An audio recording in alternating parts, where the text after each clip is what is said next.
Përshëndetje të gjithëve dhe mirë se vini në podcastin ton. Unë jam Armela. Dhe përshëndetje, unë jam Gjergji dhe sot do flasim për një temë që në fillim duket paksa teknike, por është goxha interesante. Dhe tema bëhet fjalë për dallimin mes arkitekturës dhe organizimit të saj. Kjo temë fillim mund të duket paksa ndërlikuar, mirë po ne sot këtu në këtë podcast do të mundohemi që sa më shkurt dhe sa më kuptueshëm të sqarojmë këtë temë për ju. Podcasti ka më zgjatur rreth 5 minuta dhe ka më qenë thjesht një bisedë e lirë mes meje dhe Armelës për më shpjegu sa më mirë. Mund t'ja filloj. Gjergj, si do ta shpjegoje me pak fjalë tua arkitekturën e kompjuterit? Shikoj mirë. Arkitektura e kompjuterit është ajo që sheh programuesin nga jashtë. Domethënë, është plani logjik i kompjuterit, me kuptuar çka bën CPU-ja, sa regjistra ka, me kuptu edhe si adresohen dhonat, pra është ideja dhe koncepti themelor i arkitekturës kompjuterike.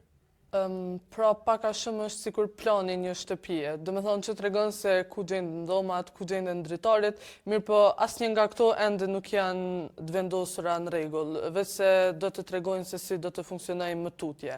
Do me thonë thjesht tregon se çfarë po bëhet, mirë po nuk e përshkruan një ngjarje reale. Saktësisht, do me thonë është pamja konceptuale e një sistemi.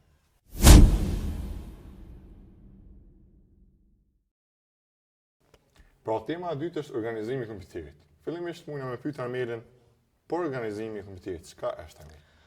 Atëherë mundemi me thonë se organizimi është ana fizike, do me thonë mënyra se si është ndërtuar arkitektura. Këtu më shumë përshkruhet, do me thonë, se si janë të lidhura arkitekturat bas ndërmjet vetë dhe si funksionojnë ato, si është ndarë memoria RAM në atë mënyrë që është, si funksionon memoria cache. Do me thonë, gjithçka që ka të bëjë me realizimin praktik e përfshin me një fjalë organizimi i kompjuterit.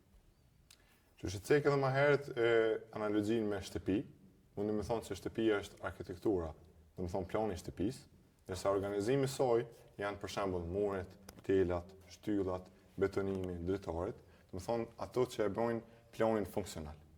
Po, do me thonë është realizimi fizik i idejës.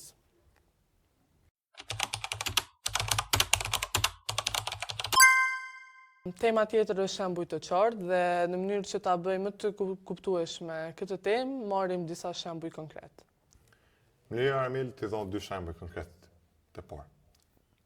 Seti instruksion të procesorit është arkitekturë. Pra, për si ndërtohet aleluja që ekzekuton ato instruksione është organizimi. Ose shembulli tjetër, arkitektura thotë se CPU ka adresim 64 bitsh.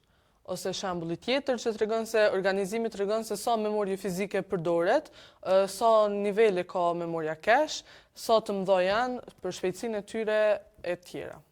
Pra Armel me dy fjalë mundemi me thonë që arkitektura e kompjuterit është ajo që shohim, ndërsa organizimi sa e dim ajo ç'a bën arkitektura.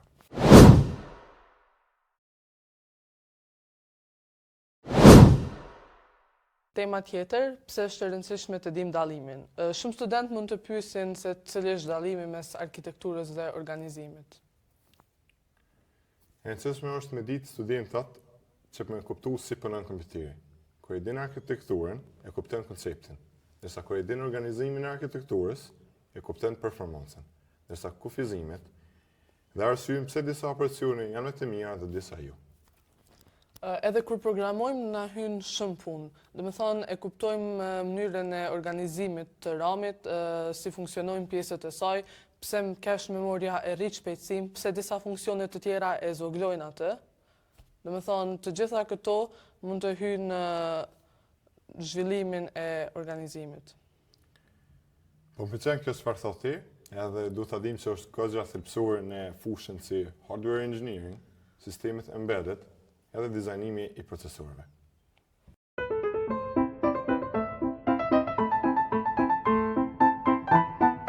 Pika tjetër është lidhja mes arkitekturës dhe organizimit.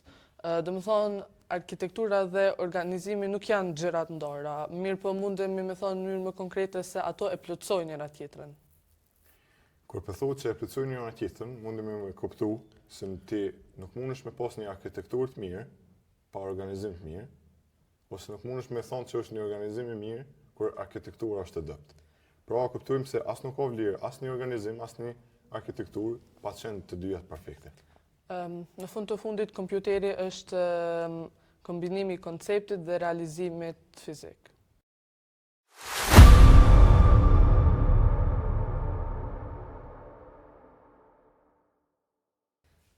Pra së fundmi erdhëm tek përfundimi ose konkluzioni. Shpresojmë që tema dallimi mes arkitekturës dhe organizimit të kompjuterit ju ketë pëlqyer dhe t'ju ndihmoj sado pak. Pra studentët dashur ju lutem që t'i marrni mend këto dy gjëra.